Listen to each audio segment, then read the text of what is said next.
Hi guys, RCB versus LSG ஐபிஎல்லோட 23வது match Chinnaswamy கிரவுண்டில் நடக்க போகுது. ஸோ இந்த மேட்சோட அனாலிசிஸ் நம்ம இந்த வீடியோவில் பார்க்கலாம். So overall head to head அப்படின்னு எடுக்கும்போதும் சரி, ஓவராலாக நடந்திருக்க இதுக்கு முன்னாடி நடந்திருக்க ஹெட் டு ஹெட் எல்லாமே recent form and head to head record எல்லாத்துலேயுமே ஆர்சிபி தான் லீட் பண்ணுறாங்க. ஸோ கரண்ட் ஃபார்மும் வந்து ஆர்சிபி பயங்கர ஸ்ட்ராங்காக இருக்காங்க. டீமும் கடைசியாக விளையாண்ட 5 மேட்ச்சில் ஒரே ஒரு லாஸ் ராஜஸ்தானோட, ரிமைனிங் எல்லா மேட்சும் வின் பண்ணியிருக்காங்க. அது ரெண்டில் வந்து எல்ஐஜி பவுலிங் ஓரளவுக்கு டீசெண்டாக பெர்ஃபார்ம் பண்ணாலும் அவங்களுடைய பேட்டிங் ஆர்டர் அந்த அளவுக்கு ஓரளவுக்கு இம்ப்ரெசிவாக இல்லை அப்படிங்கிற மாதிரி தான் இருக்குது. மெயினாக வந்து மார்ச் அண்ட் மார்க்ரம் 2 பேரும் வந்து அந்தளவுக்கு சாலிடாக இது வரைக்கும் பெர்ஃபார்மன்ஸ் கொடுக்கல. அண்ட் நிக்கோலஸ் பூரானோட ஃபார்மும் ரொம்ப ரொம்ப புவராக தான் இருந்திருக்கு. ஸோ அதனால் வந்து இந்த மேட்சும் ஆர்சிபி வின் பண்ணுறதுக்கு நிறைய சான்சஸ் இருக்குது. ஸோ பெரும்பாலான டீம் நீங்கள் நிறைய டீம் போடுறீங்க அப்படின்னா மோஸ்ட்லி டீம் வந்து ஆர்சிபிக்கு ஃபேவரட்டாக போடுங்க. ஸ்லைட்லி ரிஸ்க் எடுக்கலாம் அப்படின்னு நினைக்கிறவங்க மட்டும் எல்எஸ்ஜிக்கு ஃபேவரபுளாக போடுங்க. அண்ட் இந்த வீடியோட ஃபுல் ப்ரிடிக்ஷன் பார்க்குறதுக்கு முன்னாடி நீங்கள் நம்மளுடைய டெலிகிராம் சேனல் இது வரைக்கும் ஜாயின் பண்ணல அப்படின்னா ஜாயின் பண்ணிக்கோங்க. ஏன்னா டெலிகிராம் சேனலில் உங்களுக்கு எந்த அப்டேட்னாலும் நான் குயிக்கராக வந்து கொடுக்க முடியும். அண்ட் அது மட்டும் இல்லாமல் ஃபைனல் ஸ்மால் லீக் டீம்னு நான் உங்களுக்கு டெலிகிராம் சேனலில் கொடுத்துருவேன். டெலிகிராம் சேனல் ஜாயின் பண்ணுறதுக்கான லிங்க் வந்து இந்த வீடியோக்குள்ள டிஸ்கிரிப்ஷனில் கொடுத்துருக்கேன், ஜாயின் பண்ணிக்கோங்க. பிச் ரிப்போர்ட் அப்படின்னு பார்க்கும்பொழுது யூஸ்வலாக நம்ம எல்லாருக்குமே தெரியும் சின்னசாமி கிரவுண்ட் வந்து ரொம்ப ரொம்ப பேட்டிங்க்கு ஒரு ஃபேவரபுளான ஒரு கிரவுண்டு தான். ஸோ ஆவரேஜ் ஸ்கோர் அப்படிங்கிறது 175, பட் இதை விட அதிகமாக வர்றதுக்கு நிறைய சான்சஸ் வந்து இருக்குது அப்படிங்கிற மாதிரி பார்க்கலாம். மோஸ்ட்லி சேசிங் தான் ப்ரிஃபர் பண்ணுவாங்க, ஏன்னா சேசிங் டீம் தான் அதிக முறை வின் பண்ணியிருக்காங்க. கடைசியாக இங்கே நடந்த 40 மேட்ச்சில் 33 மேட்ச் வந்து பேட்டர்ஸுக்கு சாதகமாக தான் இருந்திருக்கு. வெறும் 7 மேட்ச் மட்டும்தான் பவுலர்ஸுக்கு சாதகமாக இருந்திருக்கு. ஆவரேஜாக ஒரு இன்னிங்ஸுக்கு 6 விக்கெட் வரைக்கும் போகுது. ஸோ 6 விக்கெட்டு தான் போகுது அப்படிங்கிற போது பவுலர்ஸை பெருசாக நீங்கள் வந்து உங்கள் டீமில் இன்க்ளூட் பண்ணுறது அந்தளவுக்கு ஒரு நல்ல மூவாக இருக்காது இந்த மேட்சை பொறுத்த வரைக்கும். ராஜஸ்தான் ராயல் சேலஞ்சர்ஸ் பெங்களூரோட ப்ராபல் பிளேயிங் 11 எந்தவித மாற்றமும் இருக்காது. ஏன்னா வின் பண்ணிருக்காங்க. ராஜஸ்தான் ராயல்ஸோட ஒரு லாஸ் பண்ணாங்க, அதுக்கப்புறம் மும்பை இந்தியன்ஸோட ஒரு கம்ஃபர்டபுளான வின் எடுத்திருக்காங்க.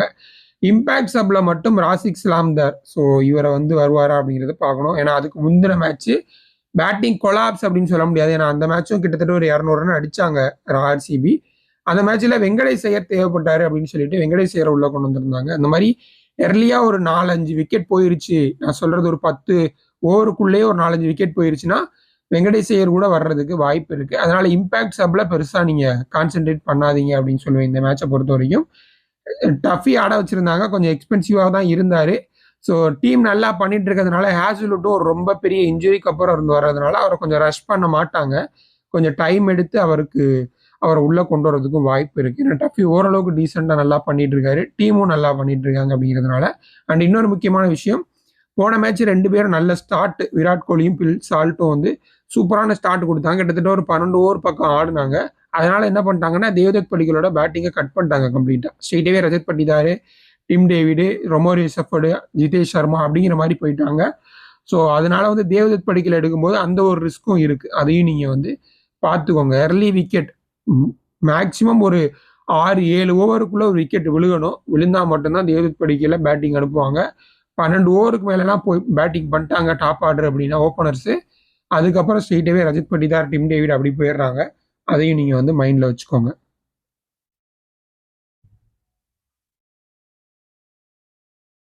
லக்னோ சூப்பர் ஜெயின்ஸை பொறுத்த வரைக்கும் நான் முன்னாடி சொன்ன மாதிரி பேட்டிங் அவங்களுக்கு ஒரு பெரிய ப்ராப்ளமாக வந்து இருந்திருக்கு. குறிப்பாக Mitchell Marsh, Aiden Markram and Nicholas Pooran, இந்த 3 பேர் மேலே தான், அந்த 3 பிக் பிளேயர்ஸ் மேலே தான் பெரிய நம்பிக்கை வச்சிருக்காங்க. இதில் நிக்கோலஸ் பூரானோட ஃபார்ம் ரொம்ப ரொம்ப ஒரு பெரிய கன்சர்னாக இருந்திருக்கு. கிட்டத்தட்ட கடைசியாக நானும் பார்த்த வரைக்கும் ஒரு 12-13 மேட்ச்ல ஒரு பெரிய பெர்ஃபார்மன்ஸ் வரவே இல்லை. ஸோ ஒரு பிளேயர் இந்த அளவுக்கு லாங்காக வந்து ரன்ஸ் எதுவும் அடிக்கல அப்படின்னா டெஃபினட்டாக ஏதோ ஒன்று மிஸ் ஆகுது அப்படிங்கிற மாதிரி தான் நம்ம பார்க்க வேண்டியது இருக்கு. ஸோ ஒரு சாலிடான ஒரு போல்டான கால் எடுத்தாங்க அப்படின்னா நிக்கோலஸ் பூரான டீம்ல இருந்து டிராப் பண்றதுக்கு வாய்ப்பு இருக்கு. மேத்யூ ஃப்ரிட்ஸ்கி அவர் இருக்காரு. ஸோ அவரும் பார்த்தீங்கன்னா சூப்பராக ஆடக்கூடிய ஒரு player. India versus south Africa ODI series and இதுலலாம் நீங்கள் பார்த்துருப்பீங்க, சூப்பராக வந்து பெர்ஃபார்மன்ஸ் வந்து பண்ணாரு. ஸோ அவரை மேபி உள்ளே கொண்டு வரதுக்கு ஒரு சின்ன சான்ஸ் இருக்கு அப்படின்னு நான் எதிர்பார்க்கிறேன், பார்க்கலாம். அதே மாதிரி impact player, so impact player George Linde, so South ஆப்பிரிக்காவோட மெயின் ஆல்ரவுண்டர். நிறைய பேர் வந்து இவரை வந்து உள்ளே எடுக்கலாம் இம்பாக்ட் சப் அப்படின்னு யோசிப்பீங்க. பட் இவரை வந்து ஒரு ஒரு ஆப்ஷனுக்காக தான் வச்சிருக்காங்க. ஸோ அதையும் பார்த்துக்கோங்க. ஏன்னா இம்பாக்ட் சப் இவர் எடுக்கிற ஐடியாவில் இருந்தீங்க அப்படின்னா பேட்டிங் ஆர்டர் கொலாப்ஸாக இருந்தால் மட்டும்தான் ஜார்ஜ் லிண்டே உள்ளே கொண்டு வர்றாங்க. போன மேட்ச் வந்து ஒரு சின்ன பேட்டிங் கொலாப்ஸ் இருந்தது ஜிடியோட. ஸோ அதனால இவரை வந்து பேட்டிங் ஸ்ட்ரென்தன் பண்ணணும் அப்படிங்கிறதுனால உள்ளே கொண்டு வந்தாங்க.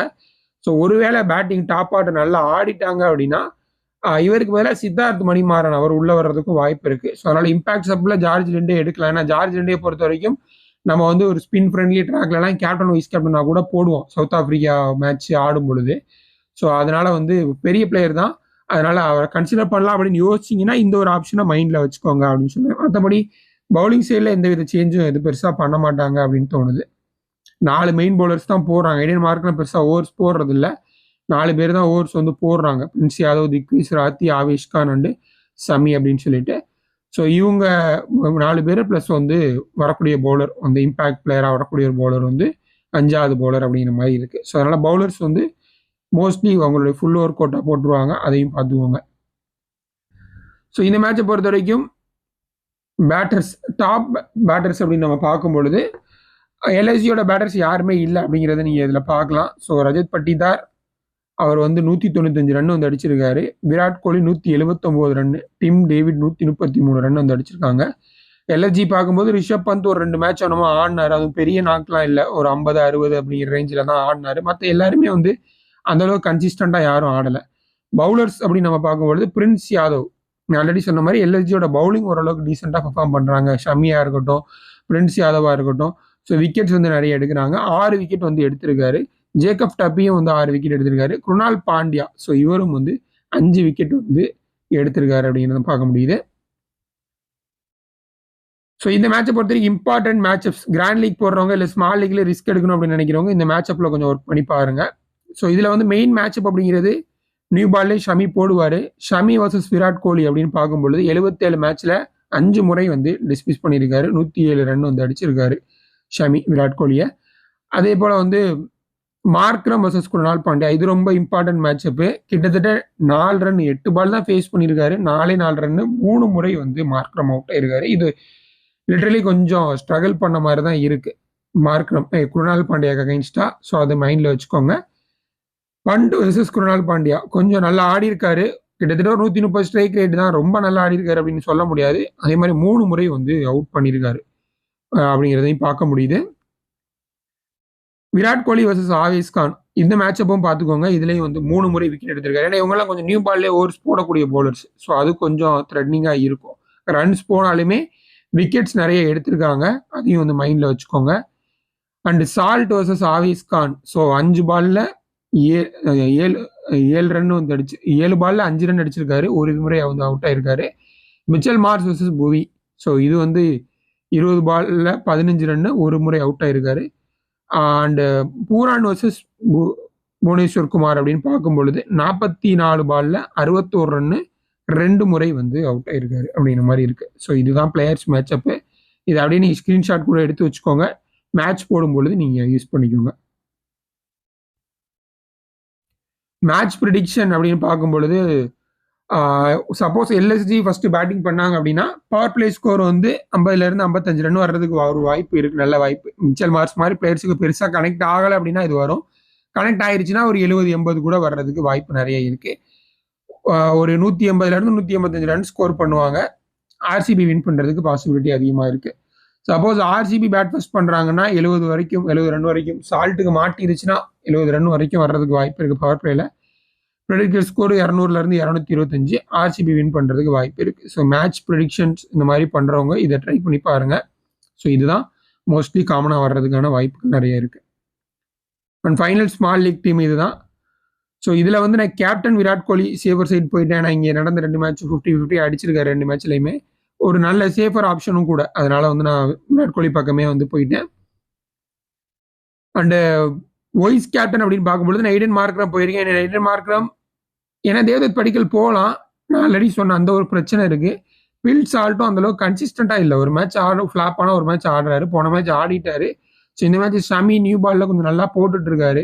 அது ஒரு பஞ்சாயத்து இருக்கு. ஸோ அதையும் பார்க்க வேண்டியது இருக்கு. இல்லை தேவதத் படிக்கல் போகலான்னா தேவதத் படிக்கல் நம்ம முன்னாடி சொன்ன மாதிரி அவருக்கு இந்த பேட்டிங் ஆப்ஷன் டாப் ஆர்டர் நல்ல ஸ்டார்ட் கொடுத்துட்டாங்கன்னா பேட்டிங் எப்போ அனுப்புவாங்களா மாட்டாங்களா அப்படிங்கிற ஒரு பெரிய ரிஸ்க்கும் இருக்கு. ஸோ அதனால வந்து நான் போகல. இல்லைன்னா நீங்கள் வந்து தாராளமாக வந்து தேவதத் படிக்கல் இல்லை வந்து பில் சால்ட் கூட போயிடலாம். ரொம்ப குட்டி கிரவுண்டு, அதை மைண்டில் வச்சுட்டு நீ மிச்சல் மார்க்ஸ் போகலாம். இல்லை நிக்கோலஸ் பூரான் கூட நீங்கள் எடுத்துக்கோங்க. ஏன்னா நிக்கோலஸ் பூரான் இந்த மேட்ச் எனக்கு தெரிஞ்சு உட்கார வச்சிருவாங்கன்னு நினைக்கிறேன். பார்க்கலாம் நான் வந்து என்ன ஐடியா என்ன பண்ணுறாங்க அப்படின்னு சொல்லல. ஏன்னா குட்டி கிரவுண்டுனால வேணும்னா நீங்கள் ட்ரை பண்ணி பாருங்க நிக்கோலஸ் பூரானை. பட் ஆயுஷ் பதோனி இன்னும் மோர் கன்வின்சிங்காக தெரிகிறாரு. அதனால நான் அவரை வந்து எடுத்திருக்கேன். மெயின் பவுலர்ஸ் 2 பவுலர்ஸ் எடுத்திருக்கேன். இதில் நீங்கள் ஒரு பவுலர் வேணும்னா கூட ட்ராப் பண்ணிட்டு நிக்கோலஸ் பூரானை கூட நீங்கள் எடுக்கிறதா இருந்தால் எடுத்துக்கலாம். இதான் என்னுடைய டீமு. இதில் ரஜத் பட்டிதாரு, அதுக்கப்புறம் டிம் டேவிட்லாம் ரொம்ப கீழே வர்றாங்க அப்படின்னு நம்ம பெருசாலாம் யோசிக்க வேணாம். இந்த கிரவுண்டை பொறுத்த வரைக்கும் ஒரு 15 பால் மேக்ஸிமம் கிடைச்சாலே போதும். பெரிய ரன்ஸ் அடிக்கிறதுக்கு வாய்ப்புகள் அதிகமாகவே இருக்கு.